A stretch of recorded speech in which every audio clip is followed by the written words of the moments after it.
Hello everyone. तो आज मैं आप सब लोगों के लिए लाई हूँ एक नई वीडियो। जैसा कि आप सब लोग जानते हैं कि अब जल्दी ही उत्तराखंड के लेक्चरर के पोस्ट आने वाली है और हम लोगों को अभी से उसकी तैयारी स्टार्ट कर देनी चाहिए। तो जो भी लोग पीजीटी बायोलॉजी की तैयारी कर रहे हैं, तो मैं अपने चैनल में बहुत डिटेल में उसकी तैयारी कराने वाली हूँ। और अगर आप मेरे साथ तैयारी करना चाहते हैं तो बने रहिए मेरे चैनल पे और सब्सक्राइब कीजिए। और हम लोग हम डिटेल में जाकर पढ़ेंगे। कुछ भी ऐसी चीज़ नहीं है जो मैं छोड़ने वाली हूँ। इसमें हम एक एक लाइन कवर करने वाले हैं। एनसीईआरटी तो कवर करेंगे ही करेंगे, उसके अलावा जो भी प्रीवियस ईयर क्वेश्चंस आए हुए हैं उनको भी हम कवर करेंगे। ठीक है, क्वेश्चंस की प्रैक्टिस भी करेंगे। तो स्टार्ट करते हैं हम हिस्ट्री ऑफ क्लासिफिकेशन से। तो आप सब लोगों को पता है कि जो हिस्ट्री हमारी एनसीईआरटी बुक में दी है वो स्टार्ट करी है अरिस्टोटल से, कि जिसने डिवाइड किया। लेकिन उससे पहले की भी मैं कुछ बात आप लोगों के साथ शेयर करना चाहती हूँ। हिस्ट्री ऑफ क्लासिफिकेशन में सबसे पहले आता है छंदोग्य उपनिषद, जो कि हमारे धर्म में कैसे शुरुआत हुई, क्लासीफाई पहले से ही करना शुरू कर दिया था। तो उसमें क्लासीफाई एनिमल कैसे किया, दिविजा। दिविजा किसको बोला, वीवी पेरस को, जो कि बच्चे देते हैं, जो बच्चे पैदा करते हैं। दूसरा अंडाजा, अंडाजा मतलब ओवी पेरस, जो क्या करते हैं, अंडे देते हैं, एग्स देते हैं। एंड द थर्ड इज उभीजा, उभीजा मतलब माइक्रोब्स। तो पहले से ही शुरुआत कहाँ से हो गई थी, हमारे उपनिषद से ही शुरुआत हो गई थी एनिमल्स और प्लांट्स को डिवाइड करने की। उसके बाद आती है हमारी सुश्रुत संहिता। सुश्रुत संहिता में स्थावर, स्थावर किसको बोला, जो कि इमोबाइल है, जो अपनी जगह से मूव नहीं कर सकते, जैसे कि प्लांट्स।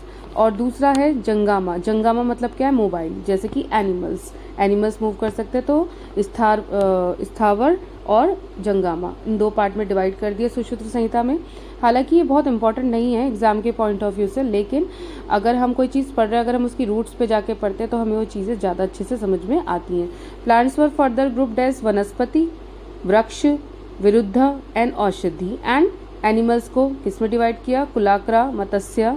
आप जानते हैं कि इनके मतलब अलग थे, जैसे मत्स्य मछली है, जंगला एंड गुहास्या।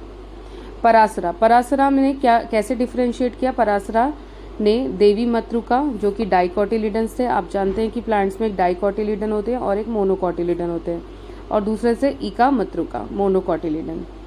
और डाइकोटिलिडन्स को जली कपड़ना भी कहा, जिसमें कि रेटिकुलेट वेन्ड लीफ मिलती है। आपको पता है कि जो डाइकोटिलिडन्स होते हैं उनकी लीफ में रेटिकुलेट यानी कि जालिका वाला विन्यास देखने को आपको मिलता है।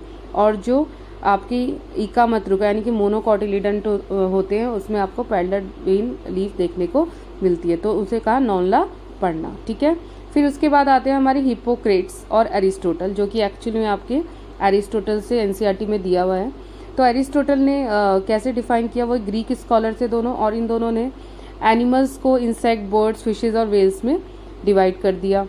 और एरिस्टोटल ने स्पेसिफिकली अगर बोले तो विद रेड ब्लड, यानी कि जिनके पास आरबीसी रेड ब्लड सेल्स थी वो, और विदाउट रेड ब्लड। तो ये जो इनका क्लासिफिकेशन था ये आर्टिफिशियल था, यानी कि सुपरफिशियल बातों पे था।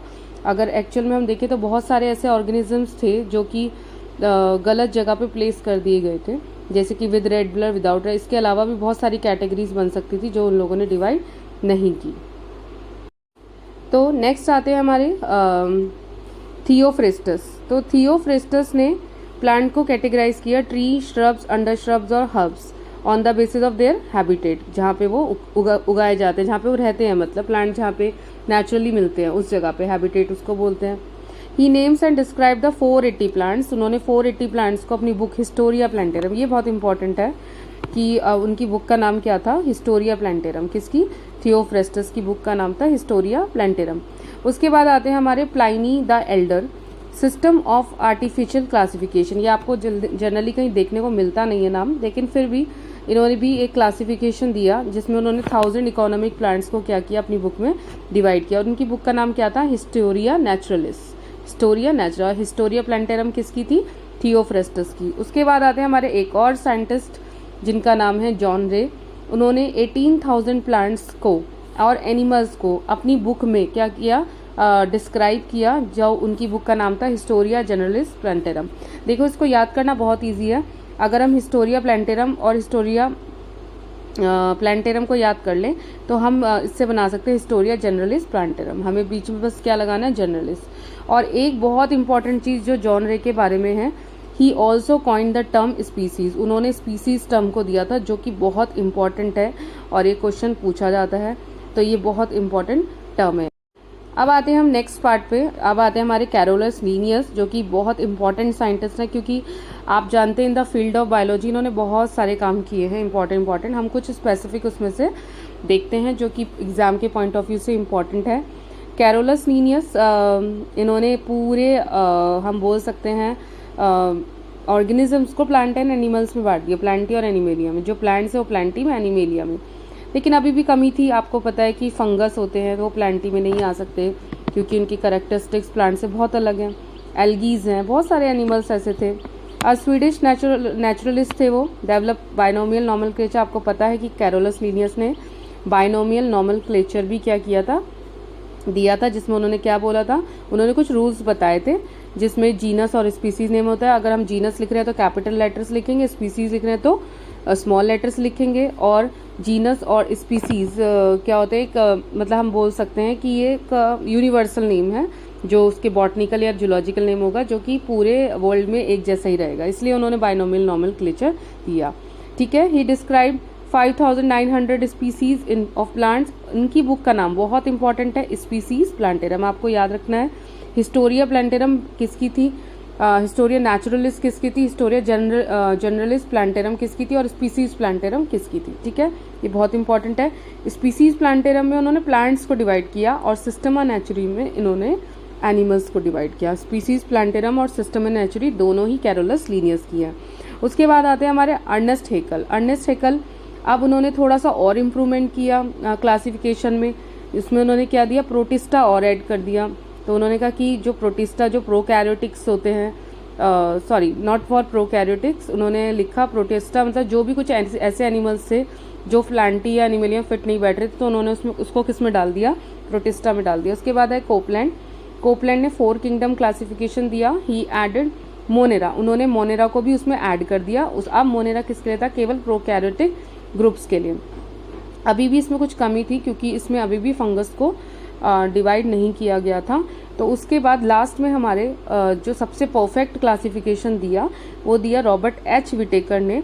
उन्होंने 5 किंगडम क्लासिफिकेशन दिया, जो कि बहुत आज तक फॉलो किया जाता है। ठीक है, तो उनके जो क्राइटेरिया थे वो थे on the basis of cell structure, body organisation, mode of nutrition, reproduction and phylogenetic relationship. Phylogenetic relationship का मतलब होता है इवोल्यूशनरी, यानी कि कैसे इवोल्यूशन हुआ।